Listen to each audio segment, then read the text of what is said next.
You're watching Business Incorporated live from Channels HQ. Coming up, shipping group Maersk warns of slowing demand for transport and logistics as the global recession looms. And credit rating agency Moody's Investor Service has raised its outlook in South Africa for Eskom.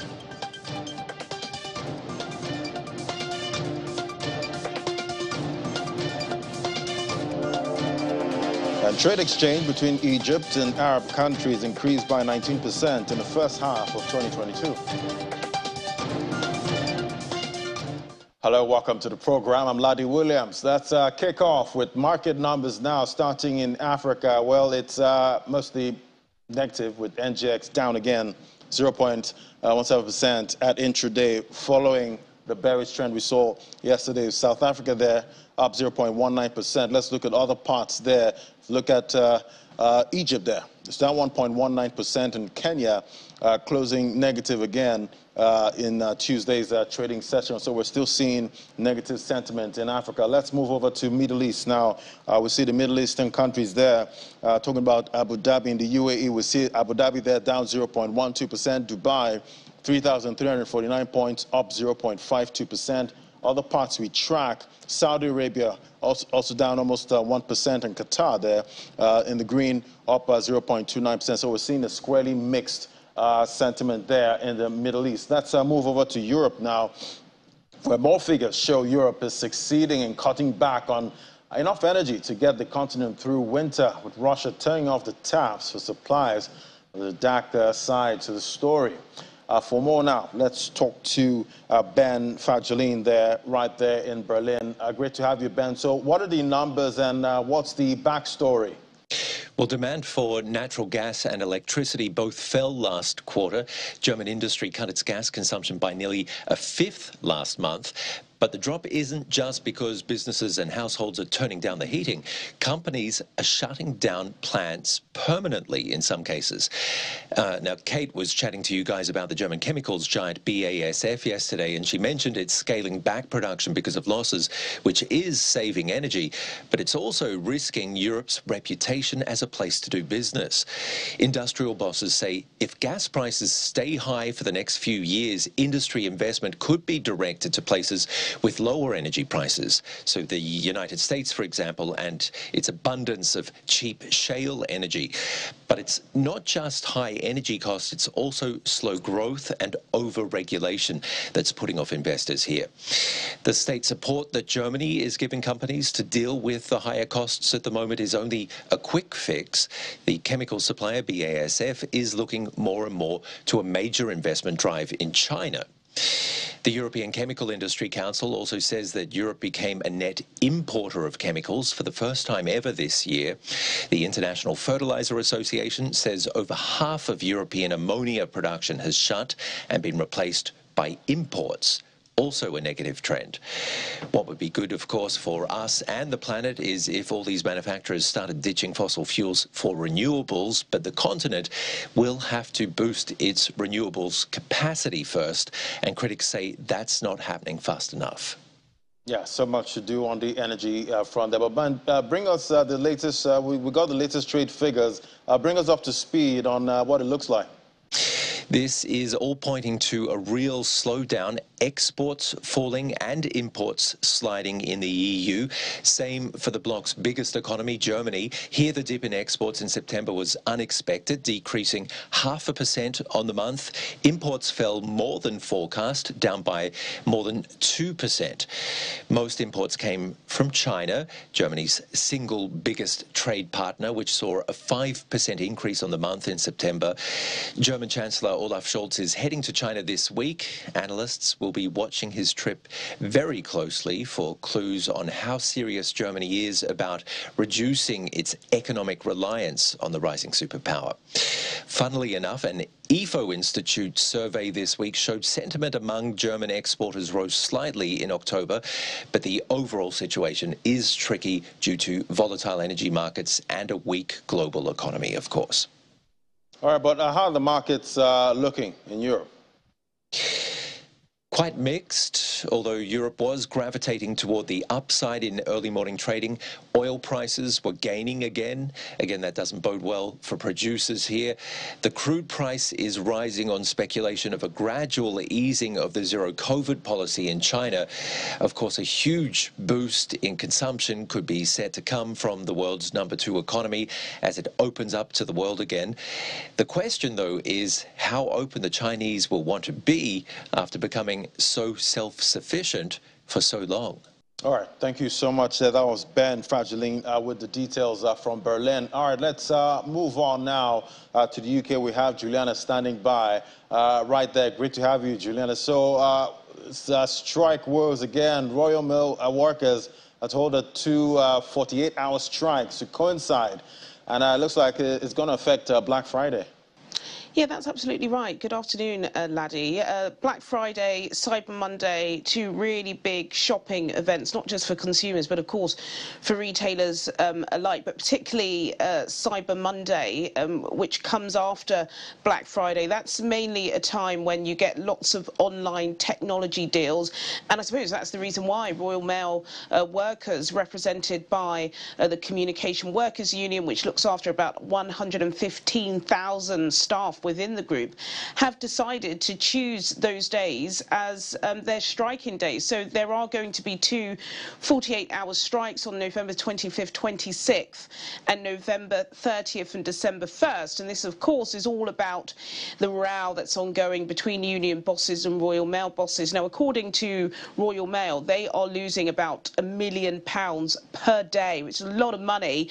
They say they've lost well over £200 million already this year as they try to shift their business strategy and focus really on online parcel delivery, which did exceptionally well for them during the pandemic. The only problem is staff working for the group are not happy. They're not happy with working hours. They're not happy with conditions. Of course, as the company are losing money, this is trickling down to staff and how many mail-in centres that they have. They have been reduced, so staff are doing so much more with so little workers. I believe a proposal was put to the CWU, the union, from Royal Mail on Monday, which suggested that staff would be getting a 9% pay rise spread out over 2 years. But of course, we know cost of living is particularly high. Inflation is at 10.1%. The Bank of England say it's going much higher. So the CWU are saying, you know, that's just not enough. So there is a tense standoff between the two sides at the moment. There was supposed to be strikes on the 14th and 15th of November. That's at least been cancelled. So we just have to wait and see as to whether some sort of resolution can be found before the first set of industrial action of this period takes place towards the end of the month. All right, I guess we'll keep tracking that. But talking about workers now, we see supermarkets are scrambling to hire staff for the Christmas rush. Sounds good if you're looking for a job, though. Yeah, and there are, according to the ONS data, over 1 million people looking for a job in the UK at the moment. In fact, I think we've got record high vacancies in the UK, most of them for pretty high skilled workers, and it's really difficult for recruiters to find people to fit into those jobs. But when it does come to the Christmas period, we are used to retailers asking for more staff. Sainsbury's, one of the biggest grocers in the UK, are looking for 18,000 staff, which is a lot of people, and this is to work across their logistics division within Argos, which sells lots of household products. That's now part of the Sainsbury's company, and they'll be offering the legal hourly rate in this country, which I believe is between £10 and £12 per hour, for staff to work with them up until the 7th of January. And now, obviously, retailers are crossing their fingers and their toes, hoping it's going to be a busy season for them, especially because we know consumer confidence is low. People are really squeezed at the moment and are not spending as much as they were. However, the difference this year between the last 2 years is that there's no Omicron. Well, not not that it's being publicised, right. and there are no COVID lockdowns. So we are expecting more people to be out, whereas last year and the year before, Laddie, most people were buying online. So they definitely want to get ready for what they believe will be an influx of shoppers in a few weeks' time. All right, we'll see how consumer confidence actually plays out for this holidays. But I know all eyes now, investors on central bankers globally. What are we expecting now? What are we seeing in the at intraday in the markets? Doesn't seem to be anything priced in on Bank of England tomorrow today, but I think everybody is waiting to see what we hear from the US Federal Reserve across the pond. But the FTSE is still sinking. It was in the red yesterday, still very much in the red today, led by British American Tobacco, BAT. They're one of the biggest fallers, dragging down the blue chip index. I believe they have had their credit rating eased by Goldman Sachs. Investors obviously not happy with that, but the FTSE all-share at intraday, as I said, is down 0.41%. The FTSE 100, that's down by 0.43%, and the FTSE 250 is down 0.33%. In the currencies market, the British pound is currently trading up against the US dollar by 0.16%, down, though, against the euro by 0.03%, and down on the Japanese yen by 0.47%, Laddie. All right, Juliana, thank you so much for the details. I'll see you tomorrow. See you tomorrow. All right, that was Juliana there with all the details from the UK. Let's move on to Asia now. We see shares in the Asia Pacific mostly higher as investors brace for another likely 75 basis point rate hike by the Federal Reserve. There we see the Nikkei there, 27,663 points. It's down 0.06%. Shanghai up 1.15%, and HSI there up 2.41%. We see earlier trade following the issuance of a tropical cyclone warning signal that this marked the second day of a sharp gains for the index, which Goldman Sachs strategist believes attributed to a combination of two factors. The Shanghai Composite in mainland China also reversed losses to gain about 1.15%. So it's not looking so bad in Asia right now. Let's flip over to Wall Street now. We'll see Dow futures were lower as investors await the Federal Reserve's latest policy decision there. We see Dow Industrial Average there down 0.07%. The S&P 500 is up 0.07%. We see the tech-heavy NASDAQ, 11,354 points, and that's up 0.19%. Let's get yesterday's closing details now from our correspondent, Maria Bird.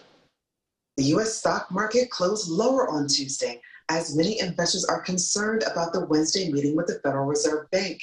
It is anticipated that there will be policies released about increasing interest rates. The S&P 500 was down by 0.41%. The Dow Jones was down by 0.24%. And the heavy tech NASDAQ was down by 0.88%. It is clear that this is all going to have an impact on the beginning of November as we're looking to closing out the fourth quarter. Investors are also concerned that we will continue to see a stock market that could be on the decline as U.S. jobs reports came out that there are more job openings than have been in recent weeks. This good news does cause some challenge for the U.S. stock market. Maria Bird with the details there now. Some other stories, and in South Africa, now the country's statistics office has launched the income and expenditure survey at a media briefing under the theme, Understanding the Earning and Spending Patterns of South Africa. The information collected will be used to update the country's poverty and inequality profile, as well as inform the selection and reweighting of the basket of goods and services for the Consumer Price Index. Speaking to Channels Television News Statistician General Risenga Maluleke summarizes the importance of this data collection. The Income and Expenditure Survey launch, which starts this year and concludes next year, will assist us to capture information on poverty and inequality. And we have had a 7-8 year gap since the year 2014-2015. So it will also be very critical that this information will be used for the reweighting of our CPI basket of goods and services. As you know, for the Consumer Price Index, we need such information to know what South Africans are actually spending spending on. We are going into field as of the 7th of November this year, and we are going to conclude on the 23rd of October next year, as in the year 2023. So we hope that within 3 to 6 months we'll come back with the results. But we'll keep on regular basis informing the public through media houses like yourselves. Statistician General there for South Africa, Risenga Maluleke. Well, we'll take a break now. When we come back, more stories from the African continent. Do stay with us. Welcome back. Still watching Business Incorporated live on Channels Television. Now to our next conversation. Earlier this month, Kenya commenced tea exportation to Ghana under the African Continental Free Trade Area Agreement. Let's see what other country members are doing at this time. Joining us now is Adebayo Adeleke, founder, Supply Chain Africa. Join us via Zoom. Great to have you on the program. Thank you, and good afternoon, laddie. I hope you can hear me well. Oh, yeah, I can hear you loud and clear. So quite an impressive what we're seeing from Kenya and Ghana. What was your reaction, when you heard about this trade? I think it was about October 5th or 6th, like that, the trade between Kenya and Ghana happened under this guided trade, under the guided trade initiative, which is expected. Actually, before you kind of roll out a big free trade agreement like that, you need to have some kind of test parts, and I think that's what is going with these 8 different countries. So Ghana is going to be receiving some tea from Kenya, and for most people that don't know, Kenya is the 3rd largest tea exporter in the world, behind China and Sri Lanka. So it is very important that African nations start inserting themselves within their geopolitical space. So this is a welcome idea, especially I am a proponent of the free trade agreement, and so are most people. If everything is done as supposed to be, but as we all know that there's going to be challenges along the way. There's a lot of issues that's going to come back from this particular trade agreement. So, and this particular guided trade initiative as well. So a lot of feedback is going to come from this and many other, initiative that has been, any other trade that is occurring under this guided initiative. So we expect a lot of feedback from it to be able to tweak the trade agreement to be better suit everyone across the continent. And talking about everyone, there are conversations about private participation with the AfCFTA. How would you describe private sector participation right now? Everybody is quite skeptical about it. Everyone is looking, looking at this thing from a different perspective. There's a lot of I mean, from my conversations with business leaders and stakeholders, a lot of people are very appreciative of this initiative. They actually love it, but again, a lot of them are still looking at one-sided high. Like, look, let's see how this thing is going to play out. The 54 African nations are very strong and opinionated, and also they like to exert their sovereignty power as well. So how this is going to happen within 54 states, and there is no clear adjudicating body, is still yet to be known. Private businesses are the engine of this free trade agreement, because they're the one that's going to kind of tweak or reshape the demand signal, as we call it in supply chain. Because right now, what we are trying to do is to realign African demand signal, because currently most of the goods and services are shipping out of the continent. But now we're trying to realign it to kind of realign the trade route, realign the supply chain infrastructures to be able to work with each other within the continent. So, private organizations and the private industries, as we know it across the continent, is going to be the one that will kind of push this initiative across the board. And with the assistance of the government and regulatory bodies, I think we're going to smile at the end of the day. But it's going to be a challenge. It's going to be an uphill battle. Actually, it's an Herculean task for this thing to occur. But every African state has to be committed to make sure that this thing actually is a successful endeavor. We know, emerging economies right now, battling with forex issues. What are the conversations now, around currency, with this trade? So, because we have recession looming globally. The aftermath of COVID and whatnot is going on. And so these dollar is stronger, Europe is going through their issues, and Africa is trying to realign itself. And this singular use of, this singular, I don't think Africa is yet there, because one of the essence of these AfCFTA agreement is to have a singular currency, but I don't think we're there yet. Let's just align our trades yet. So it's going to be quite interesting as dollar is stronger, and also the Chinese kind of reposition their own self as well. It's going to be an integral part in inflation, and all these microeconomic issues are beginning to reshape their is beginning to rear their ugly heads. But I think having those bilateral and all these guided initiative is going to kind of iron out all these kinks that we're seeing as far the economic policy, because those are the challenges.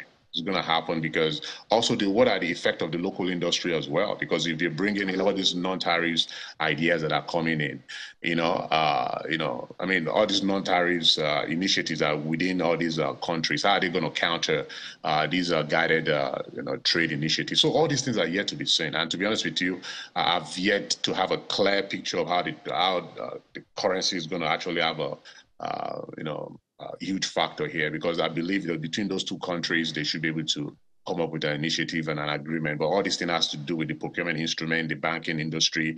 The rule of law also has a huge part to play. So there's a lot of moving parts in these guided initiatives. So as I am optimistic, I'm quite cautious as well to see how this thing is going to play out at the end of the day. It will be very interesting to watch how it all plays out. Thank you so much, Adeboye Adeleke, founder Supply Chain Africa. It was great having your perspective. Thank you so much, Larry. It's a pleasure. All right, now let's move on to other stories. Now, see, shipping group Maersk warned on Wednesday of slowing demand for transport and logistics as a global recession looms, and cuts its forecast for container demand this year. The company's shares were down about 4.4% and have now fallen 38% since hitting a record high of 24,920 Danish crowns on January 13th. The Copenhagen-based company, one of the world's biggest container shippers with a market share of around 17%, is often seen as a barometer of global trade. And trade exchange between Egypt and Arab countries was estimated at $14.4 billion in the first half of 2022, up from $12.1 billion in the same period of 2021. It's about a 19.2% increase, about $2.3 billion. According to the Egyptian Central Agency for Public Mobilization and Statistics, that's CAPMAS, a 27.8% increase, nearly $1.9 billion in the value of Egypt's imports from Arab countries was recorded during the first half of the current year. The total value of imports for this year is hence estimated at $8.5 billion compared to $6.6 billion last year. And credit rating agency Moody's Investor Service has raised its outlook on South Africa's power utility Eskom's debt ratings to positive for the first time since 2007, after Finance Minister Enoch Godongwana said that government could take a substantial portion of the power company's debts. Moody's boosted the outlook from negative, signaling that the next ratings action may now be an upgrade instead of another downgrade. Eskom's rating has been on a downward trend since 2008, and the outlook change marks for potential for a change in that course. The government expects a shift between 1/3 and 2/3 of Eskom's about 400 billion rand of debt onto its balance sheet, as a loss-making state utility has been surviving on government guarantees, the biggest known risk to the economy and public finances. And that's it on Business Incorporated, and that's how your money performed today. Thank you for watching. I'm Ladi Williams. Bye for now.